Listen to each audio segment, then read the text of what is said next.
Imagine this for a moment. One of the greatest fixtures modern football can offer. A five-time world champion, desperate to rise again. A European powerhouse, packed with superstars and hungry for dominance. And now, after months of speculation, tactical experiments, and endless debate, it is finally confirmed. Brazil will take on France. The date is set. The venue is finalized. And the football world is counting down to one of the biggest matches in the international calendar. But the biggest question is, what will Brazil look like on that day? Under Carlo Ancelotti, a coach with a legendary resume, but a very short time to prepare, the Seleção have played 8 matches so far. And in nearly every match, the same discussion took center stage. Not the final score, not the goals, not even the individual brilliance, but one thing: experimentation. Constant, controversial, unavoidable experimentation. From squad selections that raised eyebrows to tactical setups that disappointed fans, Ancelotti's Brazil has been anything but predictable. And many of those experiments have come at a cost. Brazil dropped points in several matches, not because they lacked talent, but because too many players were tested in the wrong moments. Yet the World Cup is approaching, and Brazil have only 2 more FIFA windows left before the tournament begins. The margin for error is shrinking fast. Before those final preparations, Brazil face an enormous challenge in March. Their opponent, France, arguably the most complete team in global football right now. The recent record speaks for itself. Champions in one World Cup, runners-up in next. A squad overflowing with talent. Ousmane Dembele with his electricity, Kylian Mbappe with his unstoppable pace, Barcola with his rising brilliance, Tchouaméni with his midfield authority, Cherki with his creativity, and Saliba anchoring the defense. There is no shortcut. France are elite, and they will punish any weakness Brazil show. So the golden question is, will Brazil continue experimenting, or will Ancelotti finally focus on building a stable, powerful lineup?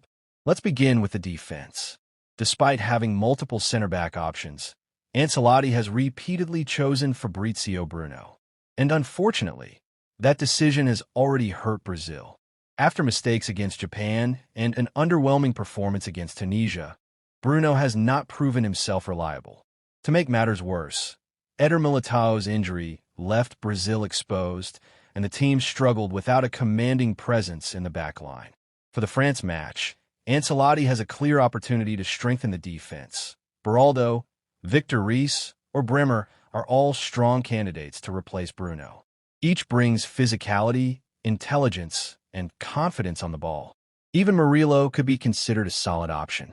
Against a team featuring Mbappe, Brazil cannot afford defensive errors, not even one.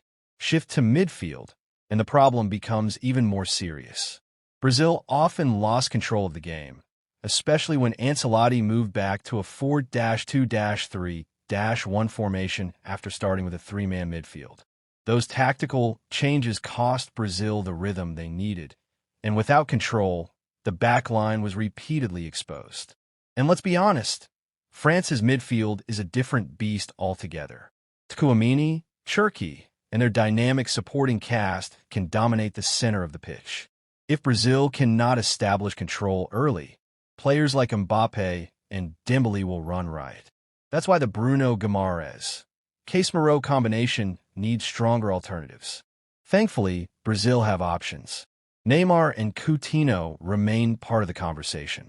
In addition, Andreas Pereira, Mateus Pereira, Ederson, and Vidal are capable of adding balance, creativity, and control to the team.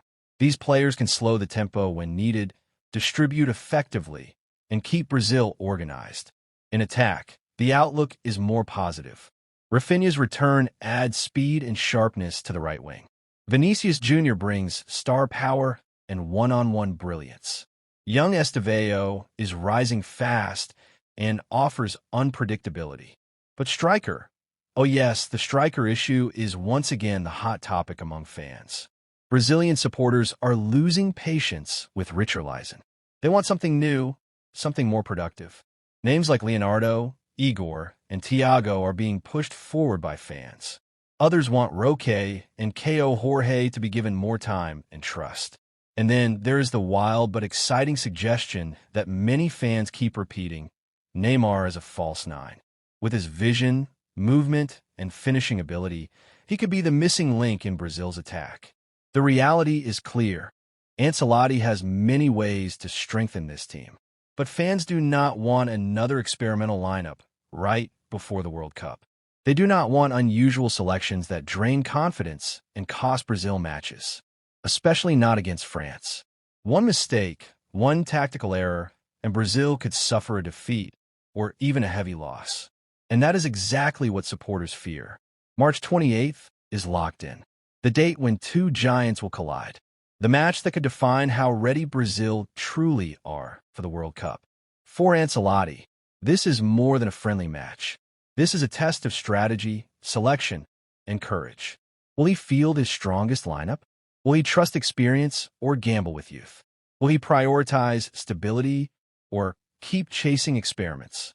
One thing is certain: the entire football world will be watching. And for Brazil, this match is more than just preparation.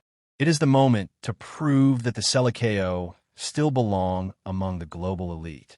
The moment to silence criticism. The moment to show that Brazil are rebuilding, not guessing. All eyes are now on March 28th. France versus Brazil. A clash of champions. A battle of styles, strategies, and stars. And when the whistle blows, the world will finally see whether Carlo Ancelotti has crafted a team ready for greatness, or whether the questions will only grow louder.